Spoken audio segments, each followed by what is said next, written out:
এখন কথা भाद्रपद माह के शुक्ल पक्ष की दशमी तिथि के अगले दिन परिवर्तनी एकादशी मनाई जाती है। इस शुभ अवसर पर लक्ष्मी नारायण जी की पूजा की जाती है। साथ ही एकादशी का व्रत भी रखा जाता है। परिवर्तनी एकादशी का व्रत रखकर भगवान विष्णु के वामन स्वरूप की पूजा की जाती है।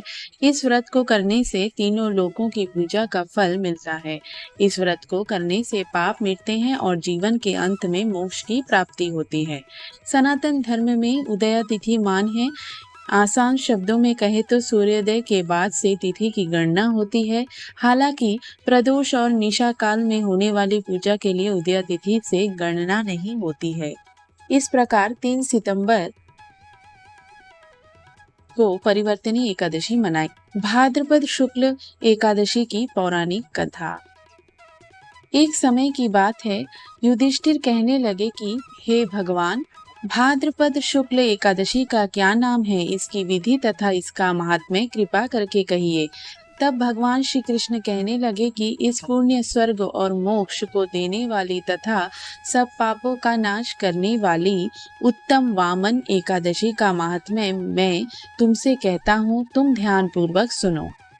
यह पद्मा परिवर्तनी एकादशी जयंती एकादशी भी कहलाती है। इसका यज्ञ करने से वाजपेयी यज्ञ का फल मिलता है। पापियों के पाप नष्ट करने के लिए इससे बढ़कर कोई उपाय नहीं। जो मनुष्य इस एकादशी के दिन मेरी वामन रूप की पूजा करता है, उससे तीनों लोग पूज्य होते हैं। अंतः मोक्ष की इच्छा करने वाले मनुष्य इस व्रत को अवश्य करें। जो कमल नयन भगवान का कमल से पूजन करते हैं, वे अवश्य भगवान के समीप जाते हैं।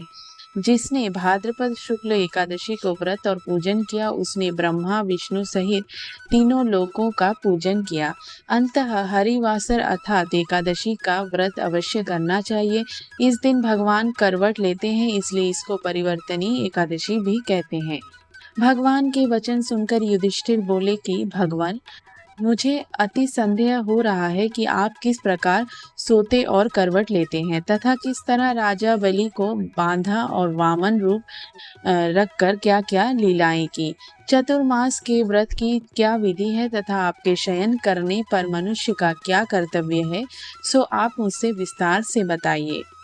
श्री कृष्ण कहने लगे कि हे राजन, आप सब पापों को नष्ट करने वाली कथा का श्रवण करें। त्रेता युग में बलि नामक एक दैत्य था। वह मेरा परम भक्त था। विविध प्रकार के वेद सूतकों से मेरा पूजन किया करता था और नित्य ही ब्राह्मणों का पूजन तथा यज्ञ के आयोजन करता था। लेकिन इंद्र से द्वेष के कारण उसने इंद्रलोक तथा सभी देवताओं को जीत लिया। इस कारण सभी देवता एकत्र होकर सोच विचार कर भगवान के पास गए। बृहस्पति सहित इंद्रादिक देवता प्रभु के निकट जाकर और नतमस्तक होकर वेद मंत्रों द्वारा भगवान का पूजन और स्तुति करने लगे। अंततः मैंने वामन रूप धारण करके 5वां अवतार लिया और फिर अत्यंत तेजस्वी रूप से राजा बलि को जीत लिया। इतनी वार्ता सुनकर राजा युधिष्ठिर बोले कि हे जनार्दन, आपने वामन रूप धारण करके उस महाबली दैत्य को किस प्रकार जीता।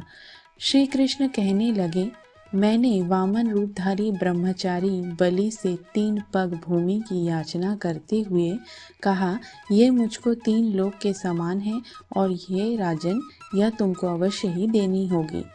राजा बलि ने इसे तुच्छ याचना समझकर 3 पग भूमि का संकल्प मुझको दे दिया और मैंने अपने त्रिविक्रम रूप को बढ़ाकर यहाँ तक कि भूलोक में पद, भूलोक में जांग, स्वर्गलोक में कमर, महलोक में पेट, जनलोक में हृदय, यमलोक में कंठ की स्थापना कर सत्यलोक में मुख, उसके ऊपर मस्तक स्थापित किया।